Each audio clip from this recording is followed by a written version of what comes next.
It's not gambling at all. I mean, Yeah, it's gambling if isn't you that buy a stock on the market because you think it's going to go up and it's never shown a profit. That's gambling. So these managers are not fools. I mean, they're professionals. And if they're borrowing money at 2% and investing in things that are paying 4%, which they could certainly have been doing for the last 12 years, that's smart. How many people do you know that cry every time the market goes down because their profits disappeared? And they're not getting anything from those profits. I take my profit. You have to take your profits and work through the market cycle. I'm not saying playing with it or timing it, just knowing it's there. When you're up, you're going to go down. When you're down, you're going to go up. Welcome to Inspired by Success, the podcast where I deep dive into the mindset of successful entrepreneurs, CEOs, and thought leaders. Get ready to be inspired and gain valuable insights to unlock your true potential. Transform your financial future with this episode sponsored by KE Financial Services. Are you concerned about your retirement funds vanishing? Today, we have a seasoned financial expert with over 4 decades of experience. With an MBA and a background in investing from his time in a life insurance pension, he challenges traditional investment wisdom in his books, The Brainwashing of the American Investor and Retirement Money Secrets. His proven strategies redefine financial planning, offering consistency and profitability. Recognized for empowering individuals with financial freedom, he's here to guide us through retirement planning and bid farewell to financial worries. Welcome to the show, Steve Selengut. Well, thank you, Linda. It's a pleasure to be here. I didn't realize that you had gone back and saw that you then found my first book, The Brainwashing the American Investor. That was published some time ago, and it was fairly controversial at the time. My new book is more focused on retirement because I'm older now, and so are my clients, or my ex-clients were. So the new book is called Retirement Money Secrets, and it's focused specifically on helping people get to the point where they really have income independence. You know, they have enough income coming in that's going to take care of everything they need to do. So that's the difference between the two. The one was more of a stock market orientated publication, and this one here is more on the fixed income side, the bonds and other types of securities that generate a lot of income. Right.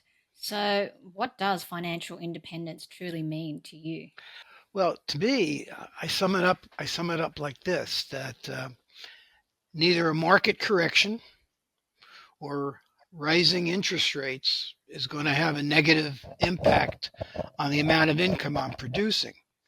In fact, if either of those things happen, it'll give me the opportunity to increase my income. So it's really, I look at market downturns and higher interest rates as opportunities to generate more income. And at the same time, I look at rising market values as opportunities to take profits, which also help me increase my income. So, you're like Financial a independence is when you can say that. That's what it is in my mind, when you can say that. right. You're like a contrarian investor kind of thing. I am a contrarian in many ways. Yeah, I focus on income instead of market value. You can't, you can't spend market value. You really can't. And Mm. the financial world really rotates on the market value axis. I mean, the advisors get paid on how much they have under management, so their emphasis is on growing that market value. Whether or not their clients have enough income to, survive inflation is really not as much of a concern as it should be in So, my if in there's, my my thinking. yeah, and just say if there is a downturn or, like there's a black swan event, what would you do in those worst case scenarios? Like we had the COVID. What did you do? When the market just dropped massively during COVID, was that just a massive buying opportunity? Because most people freak out, but the smart Yeah. ones, like Warren Buffett's way of thinking, is just buy the dip as a sale Buy the opportunity. dips. Buy Yeah. the dips. Warren Buffett knows what he's talking about. Mm. What I did during that time was I was still had my full client base at that time. I was still managing probably around $90 million for 140 different families. So I did certainly communicate with them and say, hey, this is a big opportunity for us, guys. We can add to our positions and generate more income. Nothing you own is going to be in danger. It's very unusual for any of the high quality companies to go out of business just because the market crashes. Mm. Only in the Great Recession did we really have that happen. We had Lehman Brothers and Merrill Lynch and a couple banks that went under. But I sometimes think that was almost a problem caused by congressional leaders who started taking pot shots publicly at the banks and caused runs on the banks and things. But the certainly other than those two securities or those two particular securities, I didn't lose any money on anything other than that Merrill Lynch and Lehman Brothers were the only two stocks I own, and I always owned such a small position that it really you didn't really have to bat an eye. That was back in 2008. Nowadays, I don't own any individual stocks. I own well, I shouldn't say that. I own all the stocks you could imagine, but I own them in the form of closed-end investment companies. They're trust vehicles. And the distinction they have is that not unlike a mutual fund, which can reinvest their earnings or send it out to their their unit holders, a, a, uh, a closed-end fund is a trust, and they must send out 95% of their earnings to their shareholders. So it's a totally different ballgame. I mean, you can own the same securities, but instead of owning a corporation that chooses to pay you a small dividend, you own a lot of dividend paying companies, and you own enough shares of them that you get 95% of that income. Nothing's reinvested. Um, and the fund has two methods in which it increases the number of securities they own while keeping the number of shareholders the same. They they can sell preferred stock to generate more cash, just like corporations do, and they can borrow money just like corporations do. And instead of building new facilities or updating their own facilities, instead they go out and they buy more securities, whose income goes to their shareholders. So it's a whole different way of doing business than the normal mutual fund or the ETFs do. Can you name some of this trust fund that you're talking about? And do you have to be accredited or like? Well, they're trust vehicles called closed-end funds, and there are about 450 of them. I I manage or I use in my own personal portfolios these days a little over 200 of them, and I can go as far. I can't. I'm a professional, and I any stock that I would mention or something could be interpreted as a recommendation. Mm. And I don't recommend securities to people. I tell them how to research securities and to make their own decisions. So I can say that the closed-end funds were invented. They were available before mutual funds were invented by 20 or 30 years, and over 100 years before ETFs. There were closed-end funds. I started investing them in a few of them in the 80s while I was still doing my other things.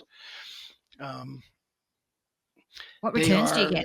they well they pay distributions, and as an income focused investor, I'm looking at the distributions I receive, not the returns, which most people think of are growth in market value. These things aren't designed to grow market value. Think about it. If you were Amazon and you had to give 95% of your earnings back to your shareholders, which would put a lot of smiles on a lot of people's faces, I'm sure, Mm. but they wouldn't be able to grow as fast as they would they? Mm. No. So these things aren't designed to grow in market value. They're designed to grow in income. Okay.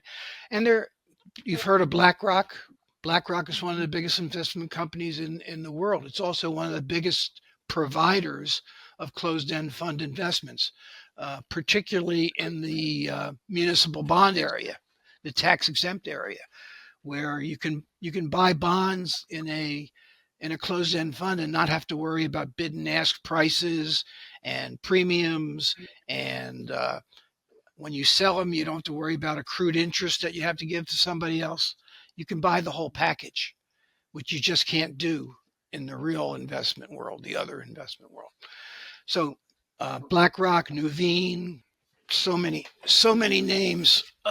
John Hancock, Calamos, Eaton Vance, Gabelli is a well-known. Franklin, First Trust. There are at least 40 different companies that provide closed-end funds that investors can choose from, And you and mentioned they are income, right? Well, yes, like how you and mentioned income. and even the equities, even the ones that have mostly equities in them, right now are paying over 9% on average, and that's Every in your year? pocket in Or a year. Yes, 9%. And the income ones, the ones that focus on bonds and loans and mortgages and and real estate, are paying about 10%. The tax exempt ones, the tax exempt closed end funds, are paying the average of the 40 or 42 that I use are paying over 5% tax free. So it's really, it's a little known type of investment. It's but it's still older than all the others. If you look historically, you won't find a whole lot of disasters like you can in other areas of the markets. But you're not going to have the excitement of your market value going crazy either. And a lot of people find that more important. I say something like, higher market value fuels the ego, while higher income fuels the yacht. You know, so you can't spend market value.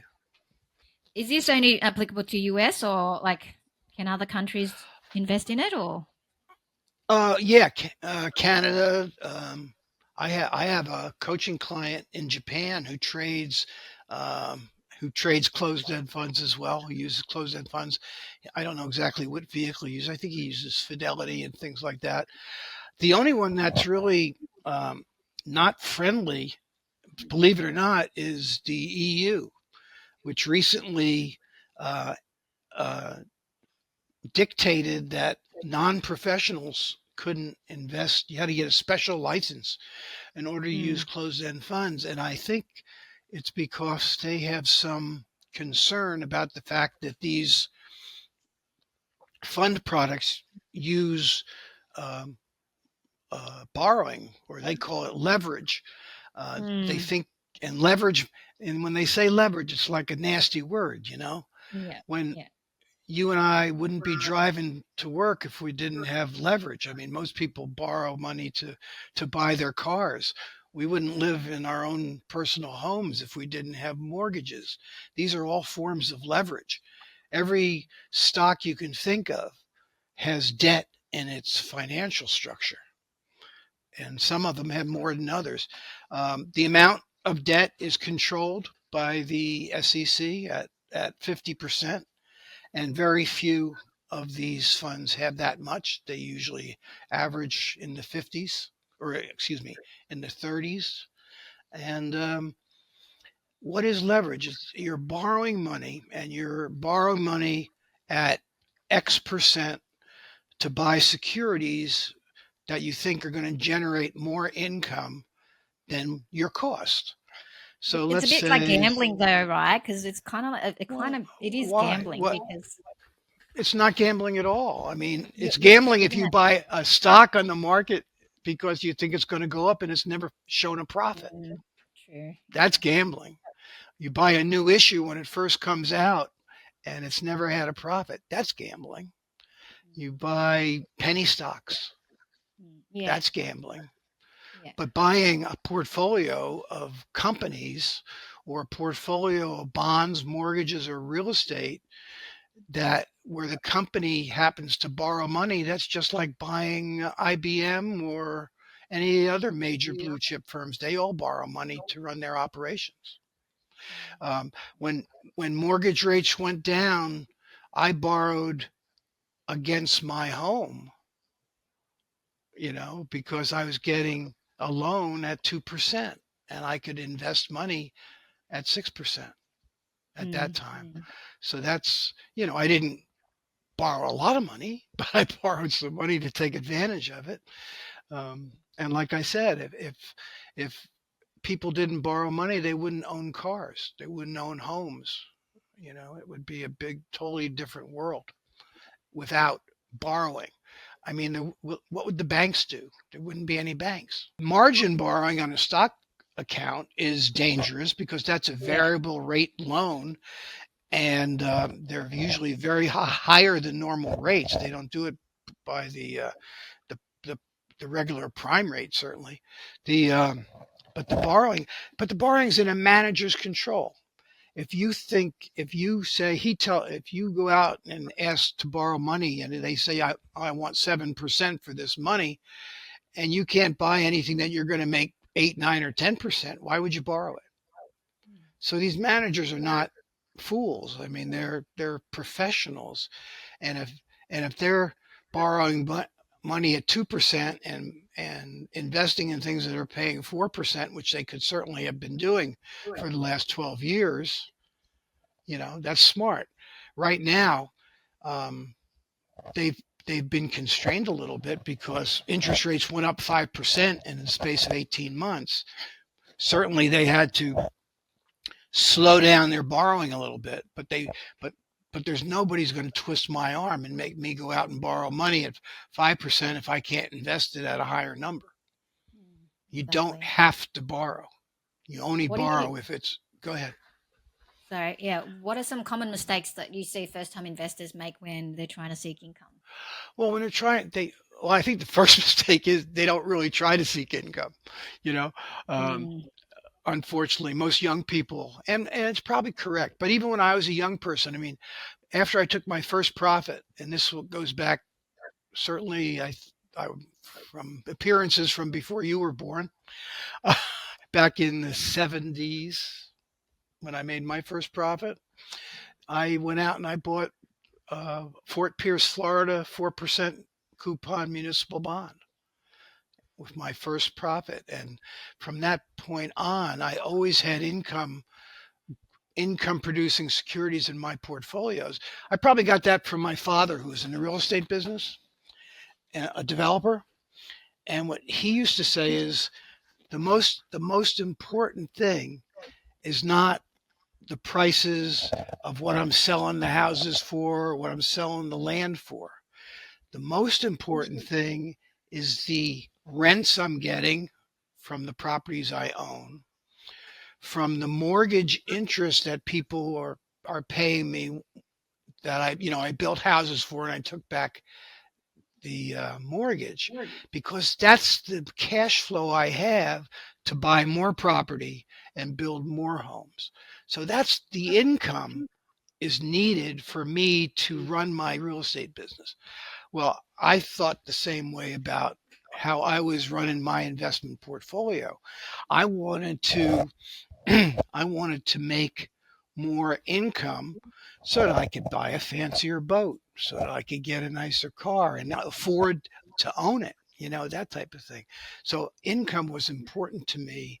So when I was younger, I had only about 30% of the portfolio in income and the rest in individual stocks.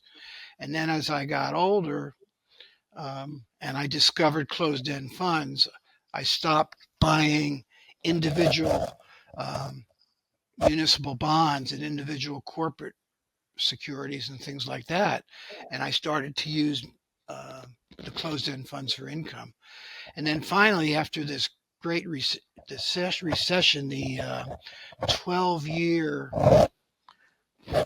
rally we had, I couldn't find any stocks that were down. I only bought them when they were down 20% from where they'd been in the past year. And the only ones that were going down at all were the ones that you really didn't want to own, because there was a reason they were going down in price. It wasn't because the market itself was down. So I stopped buying individual stocks and focused on buying the closed-end funds for my stock market investing as well, because the income was better and I didn't have to concern myself as much with the individual fluctuations of the Mm. stocks. Did you used to use fundamental or technical? And does that apply with the closed end funds as well? It applies with any investing, I think. I've always been a fundamental person. When I was looking at stocks, it was PE ratios and Mm. debt to equity ratios and profitability. Never bought something. I used to come up with terminology I called investment grade value stocks. They had to be B plus rated by Standard and Poor's, and there was a book where you could find that. There is none anymore. B plus rated, traded on New York Stock Exchange, profitable, and dividend paying. Otherwise, I wasn't interested. I also wouldn't buy anything that cost more than $85 or $90 a share, Okay. which today would make me very limited number of stocks, Yeah.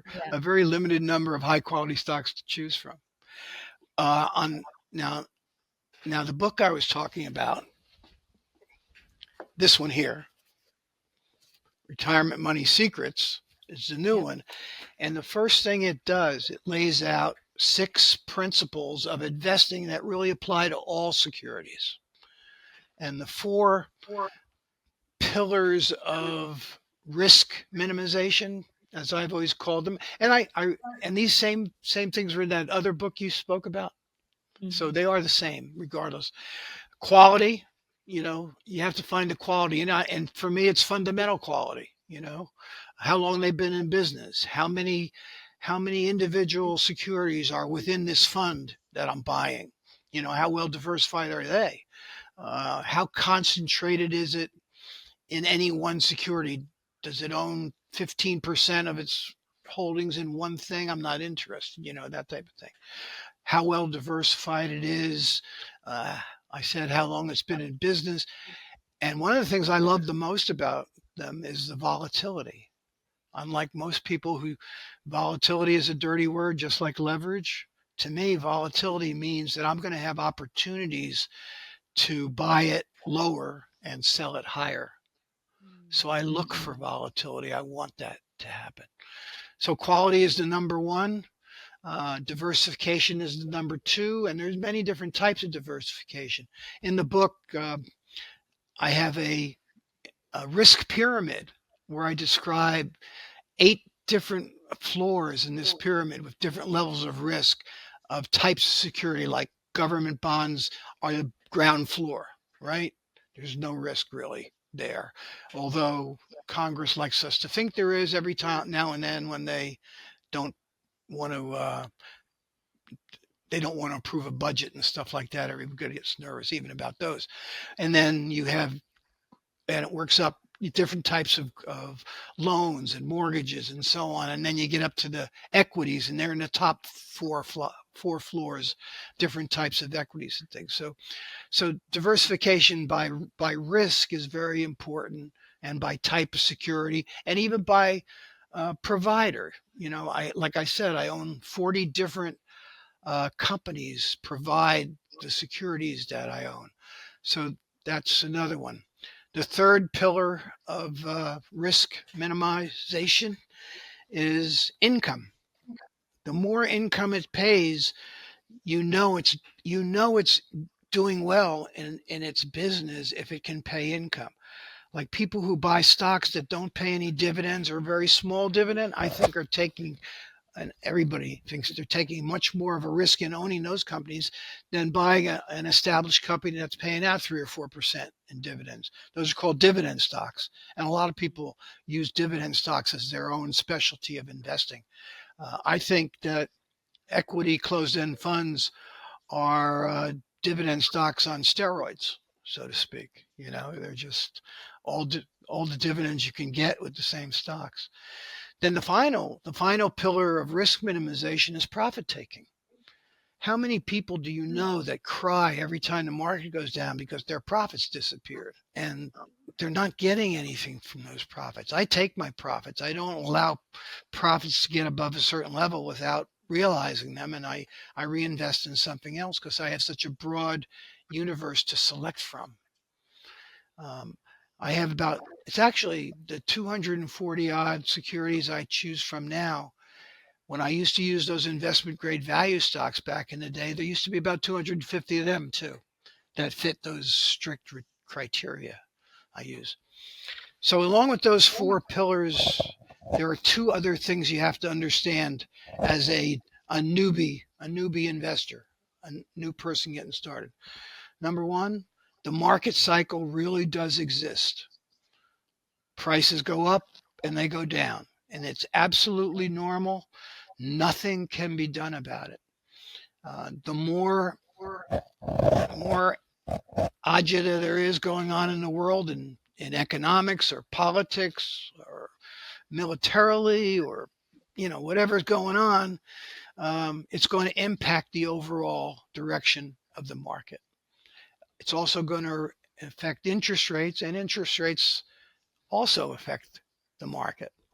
But the market value of a security does not affect the distribution or the dividend that it's paying. Okay, so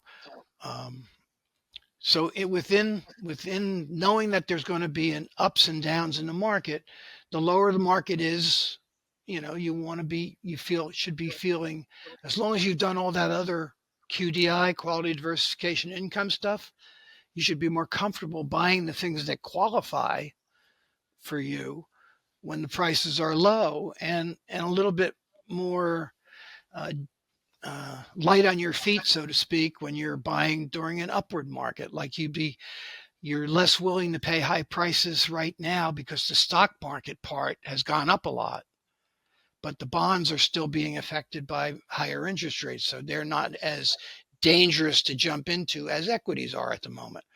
So when equities are higher, you buy less of them because they're going to go down again eventually. And then you can either, if they keep going up, you sell them and take profits. If they go down, you wait and you buy more of them when they get down 10% or 15%. You don't panic if IBM or General Motors or something like that is going down. You just take advantage of it, and that's what the market cycle about is taking advantage of what's going on. And the final principle that the book teaches you is that you have to know where you're going. What am I really trying to do with this investment portfolio? Am I trying to make sure that I have enough money around to pay my kids' educations when they get older, or in my case, my grandchildren? Or am I trying to go out there on the porch and yell to, hey, everybody, I've got $1 million in the market, but I don't have any income to pay anybody anything, So that's what you have to do. And when you're at the retirement age, or the age where you're thinking about kids going to college, wherever you are in life, if you have long-term needs that are going to require you to have income to do it, like when I went to Australia and New Zealand and spent $40,000 on a 2-week vacation there, I had to have the income and set the money aside to do that, so I didn't have to sell any of my securities, right? That's what you have to do. You have to plan ahead, and you have to focus on income instead of just market value. You have to take actions that will increase that income, like profit taking, for example. Cool. That And will you mentioned increase that. you mentioned diversification a few times too, and you said you've got over 40 plus. Isn't having a diversification, I definitely agree with you, but having that many to monitor, isn't that a bit of a distraction? And what percentage do you think should be allocated to, different types of securities, bonds, or whatever? Like, do you have a certain criteria that you allocate a certain percentage to? Okay. But 40 to keep track of is a lot. It is definitely a lot if you really have to do that, keeping track of it every day. What you really do is you spend all that effort, all that time developing that universe of securities that meet your requirements. Okay? So I've studied every one of these things, and many of them I've owned for many years, and I watch their distributions every month, and I keep track of all that. In fact, I even sell my selection universes to people who want to have that step done for them. So I've selected all these securities that I want to own or that I do own, and I watch them and price them and keep track of their yields and so forth, their ups and downs, their dividend increases and decreases and special dividends and so forth. So if I see something like the tax exempts were doing last year, cutting their dividends several times, and I get rid of them. Now I don't sell them and take losses, but I stop adding them to the universes, and I remove them so other people won't go near them until things straighten out. But when you do that, after a few years of knowing the ones you're looking at, you can have more and more of them because you don't have to spend that much time. Every month I take a few hours and I look at places like CEF Connect and other websites where I can study the other 200, 250 that I don't own to see if any of them now meet my quality requirements. So that's all you have to do. Once you have that universe in place, once you know what's in your portfolio, tracking it is a matter of looking for flags like a lower interest rate, or you see a big drop in price, something's going on. But these things have a very narrow trading range compared to the stocks that they contain or the bonds that they contain. So it's not as difficult a thing. It's different from the other, but you with stocks you do have to keep a closer eye on them because you're the manager. You're the direct manager. Here, I've hired 40 different professional management organizations to supervise that nitty-gritty quality and the fundamental, even the technical aspects of owning these securities. I have these managed portfolios, so I don't have nearly as much anxiety as if I owned 40 different stocks. Okay. In fact, I don't own any security that doesn't own any equity security doesn't own more than 50 stocks. That's one of my requirements of a diversified portfolio for the managed portfolios. So you take all the actions and there are people I know who I work with in my coaching that that they won't buy anything that doesn't have 100 securities inside. My limit is 50. Everybody can do this and set their own rules if they feel uncomfortable. I set guidelines in Retirement Money Secrets. I spell out what I do, and I'm conservative. Some people, younger people, could be a little bit more aggressive than I am. They can, they can have 60%, 70% in the equity side of their portfolio, whereas at my age, I only have 35% in mine, or sometimes less. Let's talk about And psychology the other too. part of your question, and the other part of your question was, you asked. Well, oh yeah, sorry. What the percentage like? How much percentage of in terms of because but you're talking mainly because you use closed end funds, but in terms of other people investing in different types of equities and bonds Well, and stuff, do you allocate a certain percentage? Do you recommend doing that, or is it individual? Like each person's unique in terms of what they're trying to achieve and their growth goals. well, diversification matters. I mean, it's not a term that I made up. Certainly, I learned about it in college, and our we were told that it's not wise to have more than 5% of your portfolio in any one security. And I look at people who come to me in their 60s, and I look at their portfolio, and they still have, you know, they could have $1 million in just three different securities. Mm. And they may have a big enough portfolio that it's only 25 or 30%, but it's still too much. And I get uncomfortable with even $50,000 in any one security. That's too much for me. And 5% is an upper limit that I would say to anybody. Never own more than 5% of anything. So there you have 20 securities, right? So you only can have 20 securities if you want to get my okay that you're not taking too much risk. I don't own anything. I don't have more than, I don't even have 2% invested in any one security in my portfolio. Not even 2%. That's how conservative I am. I guess it Okay. also depends on your age too, because if It bec- you're more conservative, when you're older, you're more I, conservative. When you're younger, you can risk more. right. You can take, yeah, you have time to rebuild your security if you take a big loss. My feeling is, why take the risk in the first place? Why risk that big loss? Spread it around.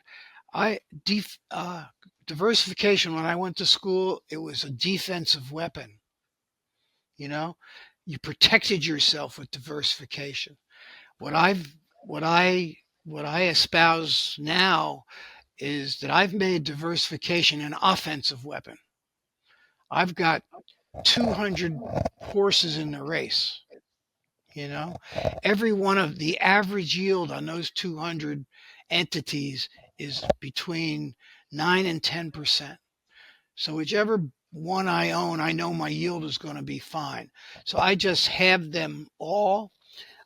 Over the years, I've rarely been disappointed. I've only had, they don't go out of business as much as they merge with somebody else. It's that type of an environment. Um, so, I spread it out. So if anything's happening in any industry, in any sector, I'm going to benefit because I'm going to have at least one of those closed end funds are going to be in that neighborhood, you know? So that's what I mean by offensive diversification. And so, yeah, people should not, don't ever get more than 5% in one thing, and always know your asset allocation between how much you have in equity securities and how much you have in income purpose securities. You should always have at least 30% in income securities, in my mind. And depending on how old you are, the older you get, the larger that number should become. And that's the asset allocation formula that I use. Do you invest in metals as well, like gold and silver or other metals? Only through closed end funds that do. There are closed end funds that can get you into that market. If you use commodities, you generally don't get any income from commodities, but these closed end funds that are in commodities do pay the income, like I was saying, certainly over 6%. And you can have a diversified portfolio of companies that specialize in those commodities. So you don't have to be the expert. So yes, you can do commodities, you can do master limited partnerships, you can do REITs, you can do business development corporations, all in the closed-end funds, or there are several ETFs that pay equally high yields that specialize in BDCs in particular. What's BDCs? Business development corps. I'm sorry. Okay, yep. So Is a closed-end fund similar to an ETF? it's similar in that it owns a large number of securities. The same securities are in closed-end funds as there are in ETFs and mutual funds. One big difference is that trust difference. They have to pay out their income. Another major difference is the fact that they operate like stocks. You know how a stock has a book value? Okay, that's the intrinsic value of the assets it has. It never trades at book value. You know, whatever the book value is, however popular it is or unpopular, that's what determines the price. The market determines the price. That's how closed-end funds operate as well. Okay, so that when you have a huge downturn in the market, like you mentioned in the COVID situation, the managers of these funds didn't have to sell securities to pay customers who sold their closed-end funds. They sell them to other customers, other shareholders, right? I buy them from somebody who's selling it. Okay. So unlike a closed-end fund or an ETF where the fund has the extra shares to sell to people when the market goes up, and they when the market goes down, unfortunately, those managers have to sell stocks. They have to sell bonds to pay the panicking people. I refer to mutual funds as being managed by the mob. Whichever way the mob goes, the guy has to buy or sell. That's not true in the closed-end fund environment. Both closed-end funds and ETFs match their stock price to the value of their assets in the fund. Closed-end funds do not. They trade on demand, supply and demand. And there is a much smaller supply of closed-end funds than in each entity has fewer shares out there in the public than most corporations do, certainly more than the mutual funds and ETFs do. And that causes some of that volatility I spoke about earlier. So because there's a limited float is what they call that. Float is the number of shares of an entity that are out there. What are your thoughts on? I've liked your questions, by the way. They're good. Well, first of all, what are your thoughts on the cryptocurrency market? Because all the ETFs got approved for the Bitcoin ETFs, like I think it was BlackRock. It was just huge amount of the price of the cryptocurrency has gone up. It's very volatile, I know, but all the ETFs for Bitcoin got approved. So, what are your thoughts on that? Well, Bitcoins don't meet any of my quality requirements. They don't pay dividends. It's a one product thing. It's not diversified. It doesn't pay any income. It just goes up in value over time. It can also go down in value. Just like it's in my mind, it's a speculation, just like raw commodities are, just like naked puts are and naked calls and options in general. I've never done, I've been managing other people's money for over 40 years, and I've never once done an option trade. Of course, I've never owned a mutual fund either. So, I don't take unnecessary risks. I think I can make an awful lot of money buying and selling the securities I do sell, which have a very limited downside risk compared to speculative things like Bitcoin, commodities, futures contracts, currency trading. I've never, ever done anything that. And I stay away from things I don't understand. And frankly, I don't understand Bitcoin at all. So yeah, it's good. You only invest in things you understand. Let's quickly talk about psychology as well and mindset. What are your thoughts on that? Because is there a certain mindset you need to have to be a successful investor? I think you have to be kind of calm. You have to certainly have to have self-confidence. You have to, I think you have to have knowledge. I think you have to get out there and read and learn about things. I mean, I went to school. I went to a master's program to learn how to manage and to coordinate and you need to focus on your stuff and make targets. Like I have selling targets. Most people listen to what some guru says that's a $20 stock or that's a $60 stock, meaning they expect the stock to go up to 60. I say it's a stock. And when I get to 5% profit, I'm going to sell it. And then I'm going to find another closed-end fund. And I'm going to sell it when it gets to a 5% profit. The market's way, way down. I'm going to take less profit than that. If the market's way, way up, I might move up my target a little bit.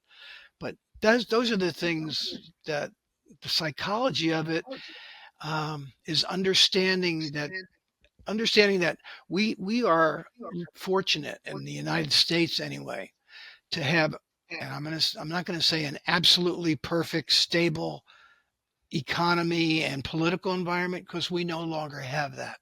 I don't think anybody would think we do. But it's not likely, even as dysfunctional as we've become, that we're going to do anything to seriously harm the economy, because all of those politicians know that they're getting their money from the people who are making the money in the business world. And if they annoy them too much, they're going to take the funding away. So I don't think you're going to have a collapse of the U.S. economy or anything like that. So you have to have a positive outlook to be an investor. Um, I've had times in 1987 when the market crashed, I had very intelligent people think that the world was coming to an end and sold everything at the bottom. You know, I didn't. I bought. I always have. So, you have to have the right mindset. And I guess if you're a nervous person, if I owned crypto, I wouldn't sleep at night. I'll tell you that. But I don't lose sleep because I'm worried about my investments. I lose sleep because I get ideas about how I can help people make more money and how I can put that into words in an article that might influence somebody. So yeah, it's the psychology of it, um, and you got to be disciplined. You have to Discipline. you have to. I don't do it anymore, but if I was a starting investor, I'd write down my rules, my discipline rule, and they're in the book. The Retirement Money Secrets gives you. You could write down probably 20 different rules of investing that you would eventually be following without even thinking about it. You'd always set a profit target, right? You'd never buy something that didn't pay a dividend, right?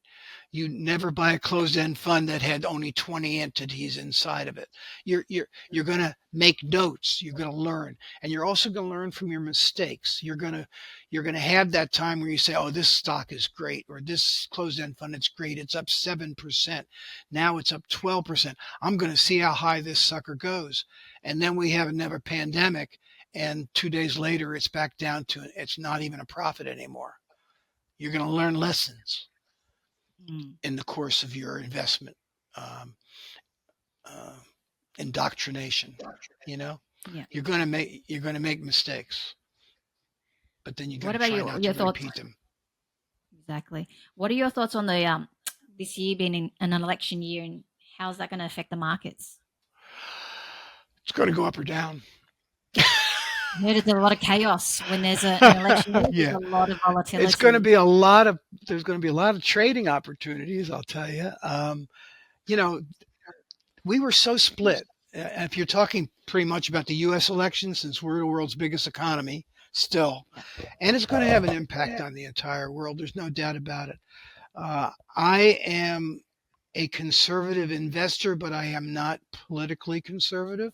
If that clears that up for you, I do not think it would be good to make significant changes. I don't want to get in politics in this discussion at all, but Mm-mm-mm. I'm Yes, for fearful sure. of what's going on. Um, Okay. my wife and I had conversations where we said if this happens, we're going to be moving to Malta or to Portugal or something like that. We've had that conversation, whether or not it would actually happen, and you can almost pick a side. We're so evenly divided in this country that Mm, it's just mm. you know I think. I'm just thinking of like the benefits from the stock market based on what's happening with the Well, election I itself. guess you'd have to see what the policies are. I was surprised at the policies the one guy put into place the last time he was in office. I'm a little annoyed with the policies the current people have kept in place or haven't changed or are changing. I'm not. I don't can't remember the last time I was happy with the politicians in this country. Let's talk about let's I talk about something else. Let's talk about the Yeah, one question I wanted to ask. What's your biggest mistake that you've ever made in investing? How have you learned biggest from that? mistake I ever made in investing. I've been very fortunate in my career, but I guess, geez,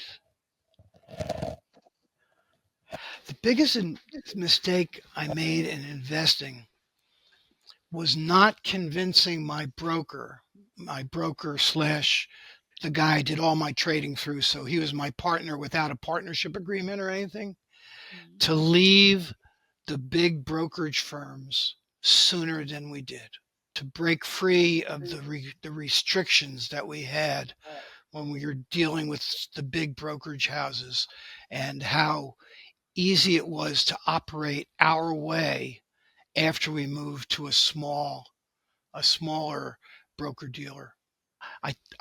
We put that off too long. That would have been something better for us to do. The What's second the one? mistake, Oh, the sorry. second Yep. mistake, but not really knowing it, I should have started using closed-end funds sooner than I did. Okay. Yeah, I've learned something new today too, which I love. What's the one thing you want our listeners to remember most from this conversation? I think those four or six things I mentioned, the QDI, quality, diversification, income, and profit taking. Quality, they're, you can't just use three of them or two of them. They're all so important. And the other two, the market, that there is a market cycle, and you have to know in your mind what you're after. Are you after income, and are you happy with growing your wealth, your working capital through income generation, or are you chasing market value and hoping you'll hit the home run that'll make you rich for life? And at that point, you'll take your profits and put it into something that produces income. You know, you have to determine your Goals, purpose, purpose. your purpose, your focus, your goals, your objectives. And again, and I don't mean like I'm trying to. I am, but I'm not. Retirement Money Secrets can put you on that track, on that right track, and show you where you should put your blinders, what you don't need to bother yourself with, and where you can look. And you can do the very same things with stocks, dividend stocks in particular. You can do it with ETFs. If you really search, you can find a lot of high yielding ETFs, but you got to be willing to trade them. You have to take your profits and work through the market cycle. I'm not saying playing with it or timing it, just knowing it's there. When you're up, you're going to go down. When you're down, you're going to go up. So, You mentioned taking your profits at 5%, right? Before, yes. but if you're constantly doing that, what about the tax implications and the fees and stuff? At There, the end, aren't you going to be left with not that much? no, Minimal. not at all. The fees, there are no fees anymore to trade. There are no commissions. And if you're doing this yourself, there are very little fees by any of the online brokerage firms that you can use. If you're in a managed program, you just have to tell your manager what you want from the income. The average portfolio in anywhere, if you look in your portfolio, you're not making more than 3% income. Almost nobody can say they're making more than that. Very rarely is anybody making that much income in a managed portfolio by any of the big houses. Okay. So you have to determine and tell him that's what you want him to do. You want him to change, and then you give him a copy of my book and then tell him he has to do it this way. But I think I lost your question. Give me it again. Oh, like the taking the profit, Oh you're yeah. going to be left with not much. Well, profit taking, if you do it in your IRA, if you do it in your Roth, you don't pay. If you do it in your Roth, you never pay taxes. If you do it in your IRA, you don't pay taxes until you're nearly my age. I didn't start paying taxes on that until I was 72. Okay, and you're generating so much money, even to the in your individual account. If you're taking, you're paying taxes. If you make $100,000, if you're in the 30% tax bracket, you lose 30,000 of it. You still got 70. If you're in a higher tax bracket than that, you still got 60. It's still better than zero, because that's what you're going to get when when the market goes down and you've got nothing. In the meantime, you're reinvesting all that stuff and generating more income. I say in the book, don't let the tail wag the dog. The dog is the income. The tail is the taxes. That's something you got to talk to your congressman about. Tell them they shouldn't be taxing IRAs. They shouldn't be. They shouldn't be taxing Social Security. What's with that? I'm paying taxes on Social Security.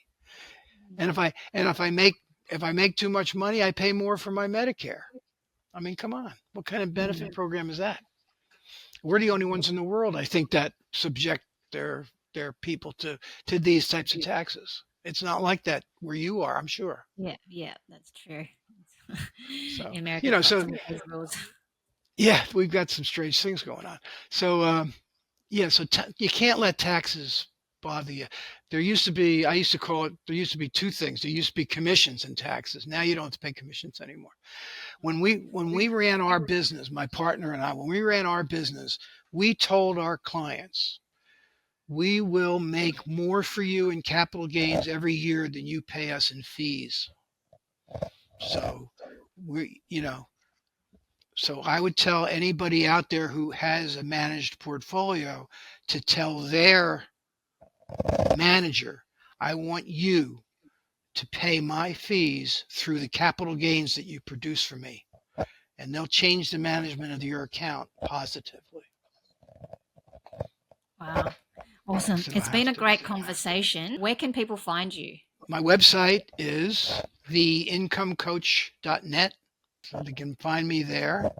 On Amazon, we have Retirement Money Secrets. Okay. Paperback. It's sold at all bookstores, not just Amazon. And they can reach me. Their contact information in there. There's not only that, but there's resources in here. There are 3 Facebook groups that focus on closed-end fund investing, my own and 2 others. So there are resources within the book as well. But they could Google Steve Selengut articles, and they could read my articles all day if they wanted to. Okay, awesome. Thank you. Thank you so much for your time, Okay. Steve.